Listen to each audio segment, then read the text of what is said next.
Ho ho ho! Merry Christmas, everybody! This is the Sliders Review, and I'm here today to talk to you in the month of December, since it is Christmas time and the holiday time, about Mighty Morphin Power Rangers Season 3, episode I'm Dreaming of a White Ranger.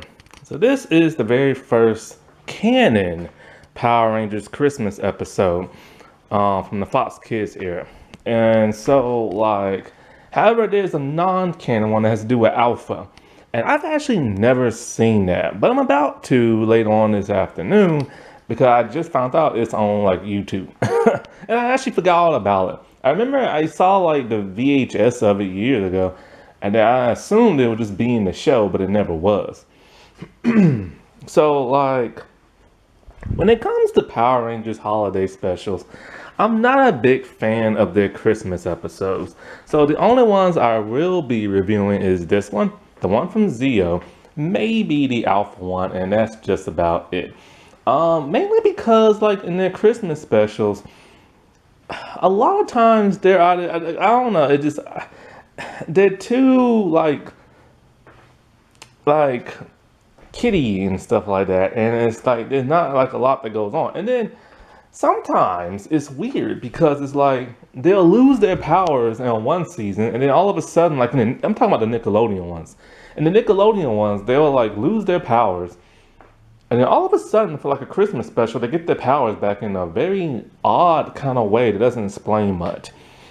And so that never makes sense logically.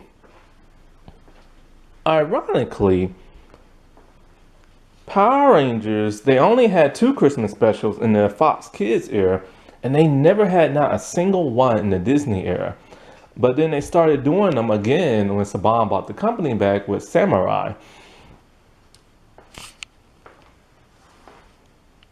Now the title of this episode, I'm Dreaming of a White Ranger, is a take on the very famous Christmas song, I'm Dreaming of a White Christmas. However, it makes no sense to really have this title because Tommy is not the focus of this episode.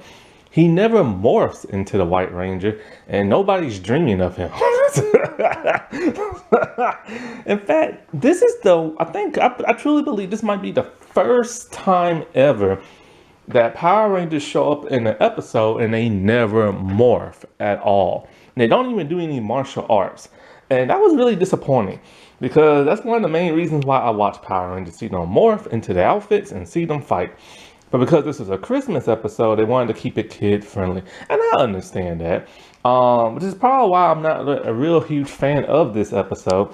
It's okay and it has a nice sentiment and everything, but it gets a little too corny and gooberish, And so when people always criticize Power Rangers, they always say, oh, well, Mighty Morphin is just for kids and Power Rangers just for kids. And when they see episodes like this, they're like, yeah, that is for kids, And so it was really unique that they didn't even get the morph at all. But there's a reason why they didn't get the morph.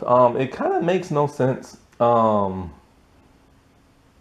don't know if they ever visited the North Pole again in the Nickelodeon era. But if so, then this totally cancels out what happens here. So anyways, I'm Dreaming of a White Ranger.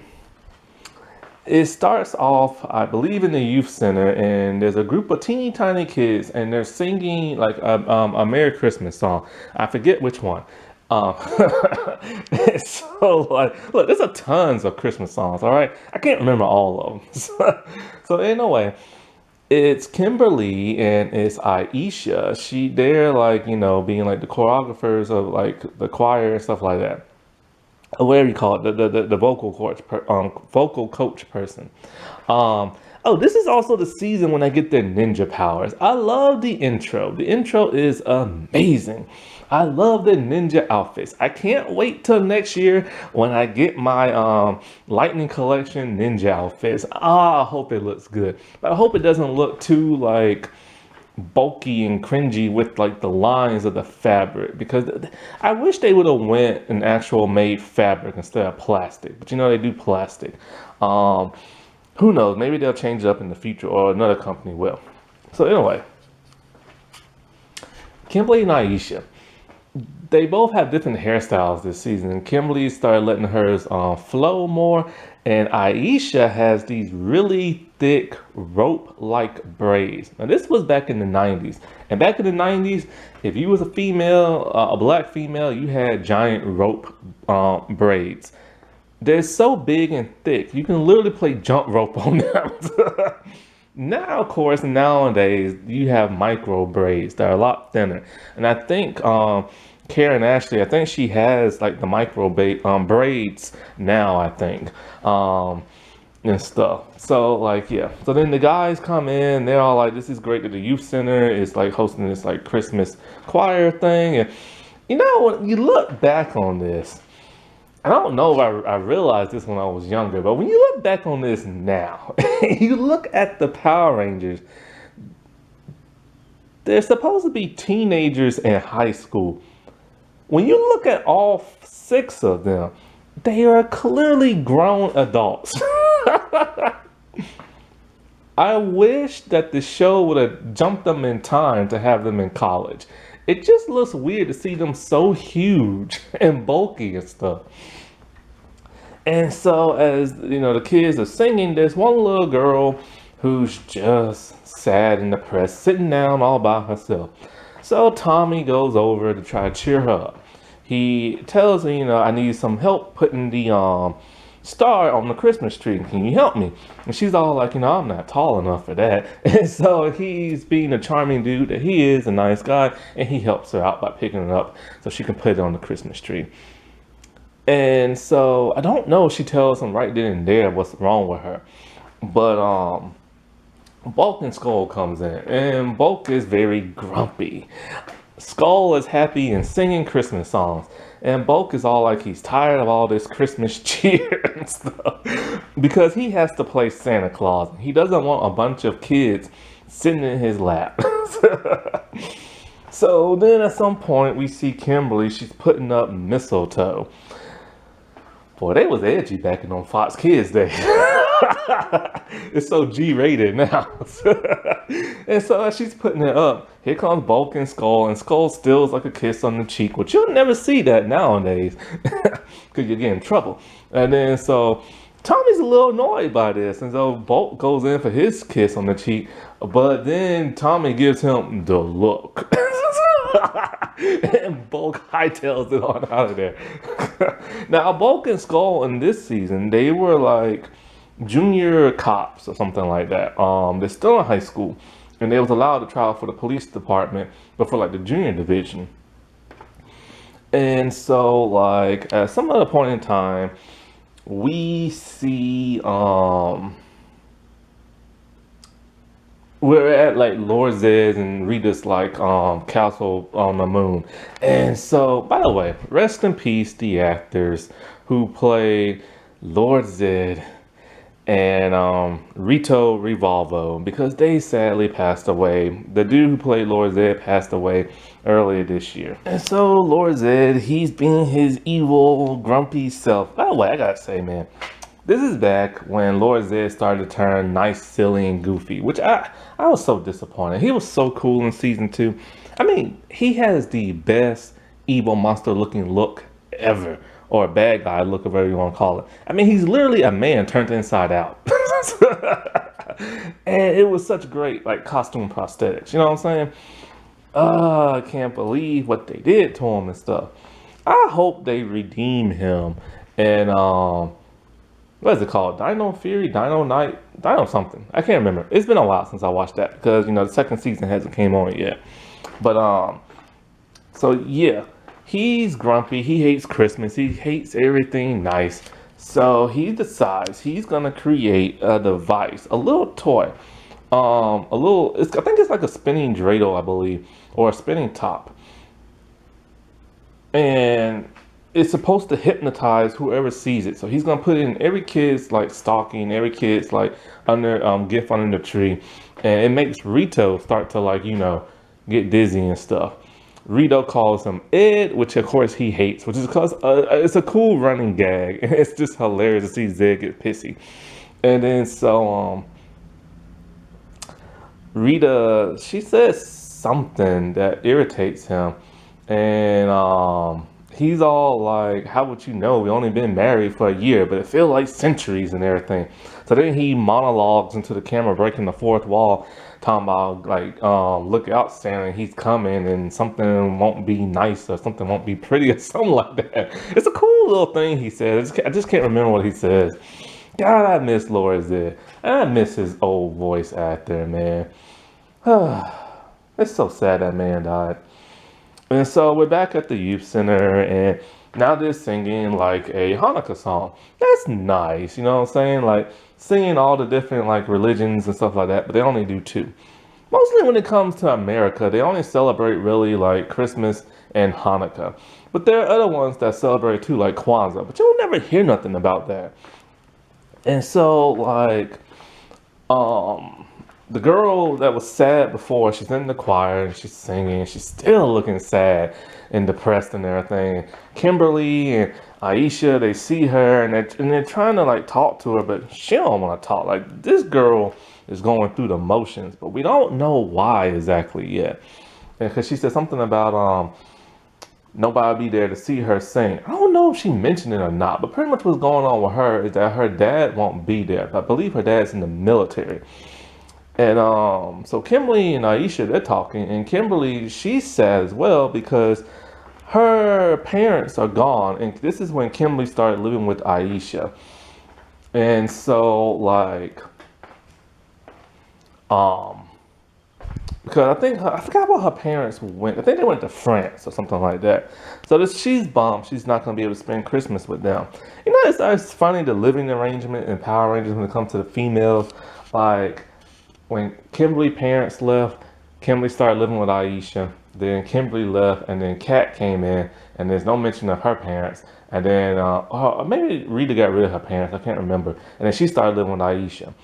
So Kat was living with Aisha. But then when Zio came around, now all of a sudden Tanya is living with Kat. So but Kat, but whose apartment like or built or house is it? Because like Tanya parents are still in Africa and Kat parents are like unknown. So what was the living arrangement like for them, I wonder? So Lord Zed sends Rito over to like Santa workshop, and there he captures like Santa and makes the elves make those like dangerous toys for the kids that's supposed to hypnotize them, thinking Lord Zed is their master and stuff. So you know Santa gives him a nice finger wagging and talking about, I know who you are, you've been a bad boy. And Rito's like, well, thank you. So back at the youth center, Kimberly sees the little sad, depressed girl. I think her name is Becky. And she asks her, you know, why are you always so sad and stuff like that around these holiday times? And so she basically tells her her dad is working and can't see her sing. So her dad is just working. He's not in the military. I must have got him confused with another TV show. See, all these TV shows just round around my brain. And so she's sad about that. And then Kimberly goes over to the mistletoe. And of course, who comes on over with Tommy?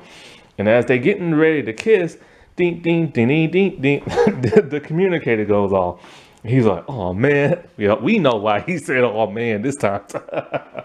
So they go to the command center, and Zordon and Alpha lets them know what's going on about how Zed made these toys that supposed to like brainwash kids and thinking they're the master.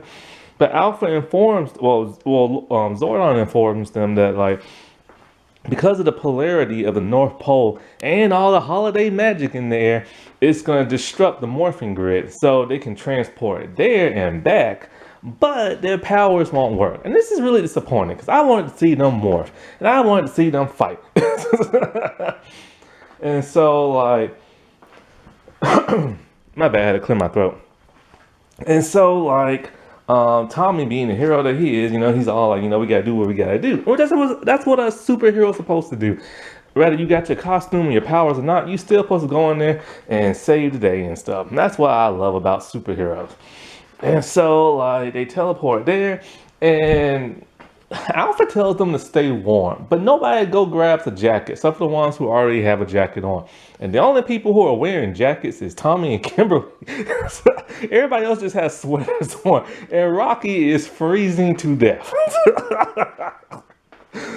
I guess Zordon didn't protect them after all. So anyways, they look around and see the situation, and they see like Rito has Santa tied up, and the elves are like making the toys, and the Tangas are over there. I miss the Tangas, man. They were cool like foot soldiers. And so at some point, Lord Zed tells Goldar to go down there and help Rito out because Rito's such an idiot. And so they sneak into like the workshop and they get one of the elves to like help them and stuff. And so they make a distraction and they let Rito know, hey, they're there, and they run outside. So he comes out, and how do they stop him? With snowballs. Lord Jesus have mercy. So they pelt him with tons of snowballs, and that defeats him. And then so Goldar goes inside, and the elves take care of Goldar by tripping him and the Tanga up with marbles. At least throw a ninja kick or something, man. God. So the Rangers come in, they tie all the hench people up with like what's that stuff called? That Christmas what's that stringy stuff called? It looks like grass, but it's not. I forgot what it's called. Anyway, so they tie them up and they tell Alpha to teleport them back to the moon and stuff. But Santa thanks them, but lets them know straight up, yo, Christmas is about to be ruined because he don't got time to make the toys. So the Rangers help out. And that's so nice of them. And so Zed, of course, is pissed at Rito and Goldar. And he breaks the fourth wall again, talking about how he hates this holiday. And Rita's like, bah, humbug. Oh, those two cracked me up when they got married. So the Rangers save the day by making the toys and helping put them in like the thing. And Santa gives them a special thing of toys to take to like the kids and stuff. So while they're there, while this was all going on, the little girl, she goes to Bulk when he's still in his cop uniform, talking about like she can't find Kimberly, and he's all like, man, I can't believe Kimberly will will flake out. Bulk cracks me up, man. So then he tells her straight up, like, he'll look for her and stuff like that. And then so when they're all back at like now the youth center and stuff, Kimberly tells the little girl, look who I have right here and stuff, because I think no, before that. Crap. So Bulk and Skull, they dress up in their holiday outfits. Bulk is Santa and Skull is like a reindeer with like a leather jacket. Oh, Skull. So the kids are talking about what they want for like Christmas and all this other stuff. Bulk is not happy because the kid's sitting in his lap. He has candy canes in his beard and all that other stuff. I think at this point in time the Rangers are back. And Kimberly is all like, hey, like, look, there's your dad. And the girl's so happy, and the dad and the girl, that's the part of the episode I really like. The dad and the little girl talking about how like they love each other and how they want to spend Christmas together. It was a touching moment. If there was anything I liked about this episode, it was that right there. And then so she goes run over to Bulk, who's pretending to be Santa, and she thanks him for bringing her dad and gives him a nice little kiss on the cheek. And then not only did they get not only was that the kissing in this episode, but Tommy finally gets his kiss from Kimberly, and he kisses her on the lips under the mistletoe. It's ironic. Those are the only two couple in Power Rangers history that are allowed to kiss on the lips. Everybody else had to kiss on the cheek, and rarely in the not Fox Kids, but the Nickelodeon era. And so, like, ever since then, nobody's been allowed to kiss on the lips. And so then they sing Silent Night, and then the Rangers and all the people in the youth center. It's funny, when they were singing Silent Night, Ernie shows up in the background. I was like, dude, this is his youth center. He gets a cameo? By the way, rest in peace to the actor who played Ernie. It's so sad he died. And so, like, they all gather around and they all look into the camera and they say Merry Christmas. And Ernie finally gets to say Merry Christmas too. He gets to say something in this episode. And so back at the moon, Santa sent like all of Lord Zed's like dangerous toys back to him. So of course he's furious. But he's reading something. I think he's reading the card that came with it. It was a giant card. And then so Rito decided to give what's his name? Give Goldar a gift. And Goldar's so happy about that, and it repulses Lord Zed. You know, one interesting thing about this episode is when they was at the youth center, um, Tommy comes in with the gift from Santa's, and he's all like, here's the gift," and somebody said it's better to give than receive. Doesn't that contradict itself? Think about it. They said it's better to give a gift than to receive a gift from somebody else. However, when you give a gift to somebody, then technically that other person is receiving it. And then if you receive a gift, then you're receiving one as well. So doesn't that like contradict itself? I don't know. But you know, this was like a nice episode. I wish there would have been like more Power Ranger-y and everything, but you know, it wasn't because it was the holiday. So I get that, you know what I'm saying? But I just would love to see no more for something like that, you know? I am curious to see what that Alpha Christmas thing's about. I know it just has Alpha, a bunch of kids, and Zordon. I might actually not be able to review the Zeo one because I don't have Zeo on DVD like I have Mighty Morphin. And I have no idea if Netflix took Zeo off or not. I think they might have. So if they did, I won't be able to review that. But the only thing I remember about the Zeo Christmas one is that it's set in the future. Kat and Tommy are married and old, and they're attending to their grandson, telling them a story from the past. And their son is a ranger, and we hear the communicator go off. But it's the wrong noise. It's the one from Mighty Morphin, which it should have been the one from In Space, because you know they upgraded the ringtone thing. But you know they could have just redid it back. But you know this was made before In Space, so that's why and stuff. But that's all I remember from that Christmas Zeo episode. I have no idea what goes on in that. Now there's a lot of interesting stuff that happens in this episode behind the scenes. Like apparently Kat kept getting edited out of this episode, and she went to go visit her family in Australia.